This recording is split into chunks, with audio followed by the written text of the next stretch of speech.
Do you think you're sexually, attracted to them? I don't know, I've never been asked this question before. This is weird. You don't want to answer that? No. But I think he's starting to realize that I have a big part in this decision also. And if he doesn't make me feel 100% sure that this is what he wants, then I don't plan on marrying Maddie. You could not talk to them as much.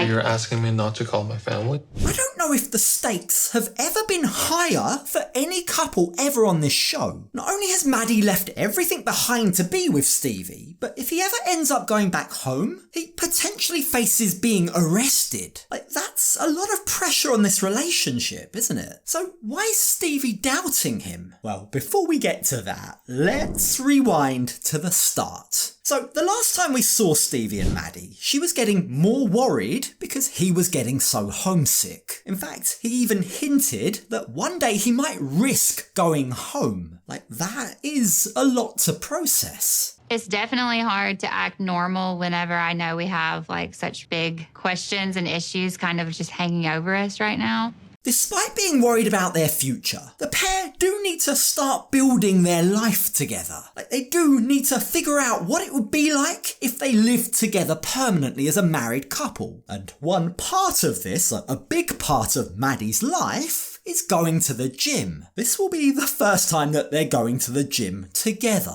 Only the problem is, this gym is completely different to what Maddie's used to. This is not normal to me. I've never seen the gym with females, workout clothes and stuff. So this is something that I've always seen in the movies. Maddie claims that the powers that be in Iran always imagine every possible way that someone might get turned on. This, he says, having all these women in the same room as me, working out, bending in all sorts of directions, it's exactly the sort of thing that they would never allow. Not only that, he says, but of course women in Iran also have to be fully covered in public. This sort of clothing, workout gear would also not be allowed, he says. So with this in mind, something that Maddie enjoys doing, going to the gym, has suddenly become a whole lot more confusing, a whole lot more uncomfortable for him. Now, Stevie suggests that they split up and each do their own workouts, but Maddie isn't so sure. No. I go. All right. You figure out what you want to do. Yeah, I need to warm up. I just can warm up beside you. I feel weird here.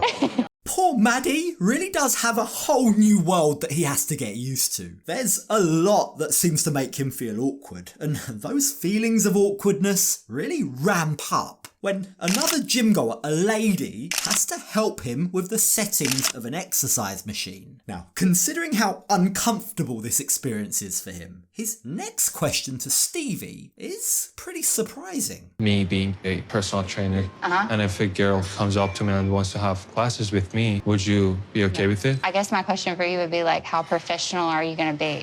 Wait, what? It's been awkward for Maddie to even look at women in the gym. So isn't it a bit strange that now he wants to work out with them? Now, the positive here is at least he is thinking of his future, his potential career in the States. So that is a good thing. And Stevie doesn't have much of a problem with it, as long as he understands one key thing. Women here are very different to women in Iran, she says. What would you do if one of them were to ask you out? What would be the first thing you should say if somebody asks you that kind of question? I'm married. That's a good start, right?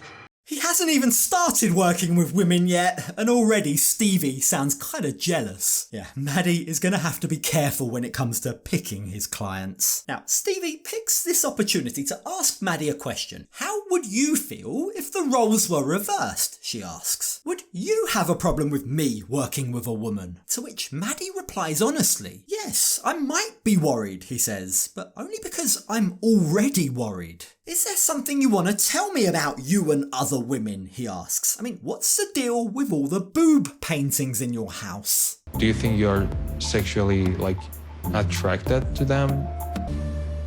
I don't know, I've never been asked this question before. This is weird. You don't want to answer that? No. You paint all of these boobs? Is that because you're bisexual? Maddie wants to know. Now, Stevie is shocked by this question. How could he even ask that, she asks. Why should I answer that? Like, he's the person I'm attracted to. He's the person I want to marry. Why is he having doubts? Now, don't get me wrong. Questioning your fiancé's sexuality right before you're due to get married is a red flag. But refusing to answer him, even when he's explained why he's worried, isn't exactly a great look either. What is it with guys? Stevie asks, annoyed. You're just like my dad. Oh, so your dad has asked that too? Yeah, you guys are weird.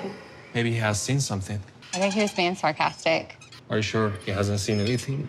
If Stevie was hoping to reassure Maddie, then telling him that her dad also has exactly the same concerns isn't the way to do it. Now, she tries to backtrack by saying that my dad was just joking. There's nothing to worry about. But the fact that she still hasn't given him a direct answer, she still hasn't said, no, I'm not bisexual, is a concern for Maddie.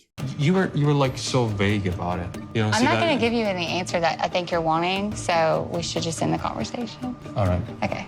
Now, as far as Stevie's concerned, she says she doesn't understand why he'd think that. So in her mind, she doesn't feel like she has to confirm or deny anything. But Maddie, on the other hand, he doesn't know how he can marry her unless she gives him a direct answer. Like, he doesn't want to risk getting married, only to find out that he isn't enough for her. Now, to be honest, I kind of don't really understand Stevie's point here. I don't understand what the big deal is. Just say no, be clear, and put his mind to rest. But she refuses, and so the workout has now left them with more tension than they had before. So, in a bid to try and relax them both, Stevie organises a date night, and as usual, this is completely new for Maddie. I never even saw my parents kiss each other or hug each other. This date night is kind of a new thing to me, and It's I'm new really... for me too. I'm not a romantic person. Oh. Well, that does make a nice change, doesn't it? At least Stevie is also having a new experience here too. Now, the pair drink some wine, again, something that wouldn't have been allowed in Iran. And this time, instead of painting some boobs or a butt, they mutually decide that they're going to paint Maddie's guns. Like, it's nice to see. For a change, these two actually appear to be having some fun together. Only the fun times don't last. You see, when they're finished painting, Maddie tells Stevie that he has something important he'd like to talk to her about. The prices of changing my status to permanent resident is just increasing so bad. You told me you were worried about it, yeah. It's like gonna So, yeah. double or something. If we get married earlier, then not only will the prices be lower, but also I get to start working earlier, he tells Stevie. Now, keep in mind, at the moment, they have about 80 days left before they're legally required to get married. But the problem is, Stevie isn't on board with this. She's not ready. She's not comfortable enough yet to commit to marrying him right now. As far as getting married, at this point right now, I don't know how I feel about that, like rushing it.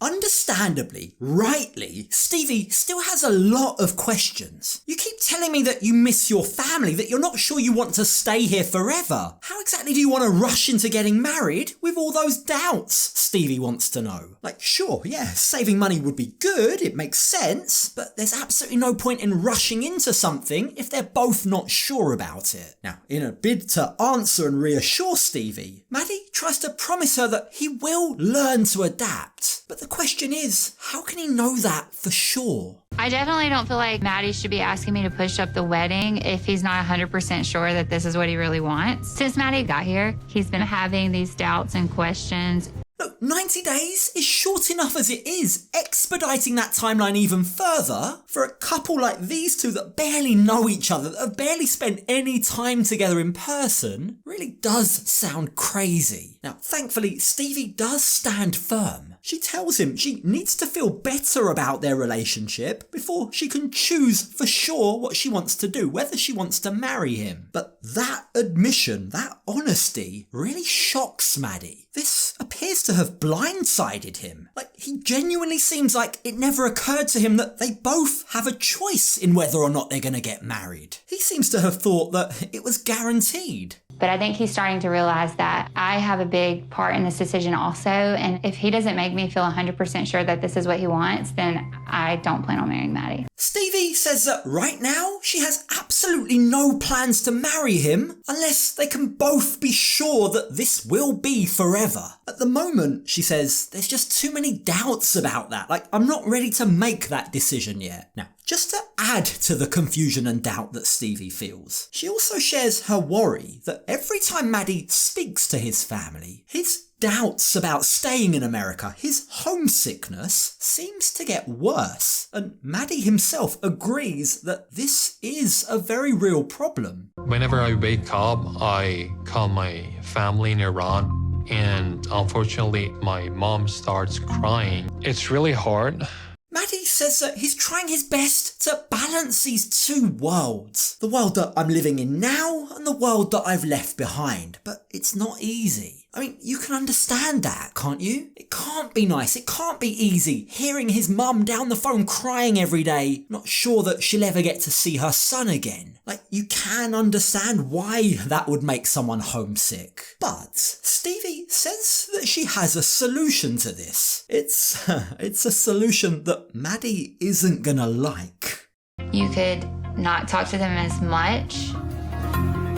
You're asking me not to call my family?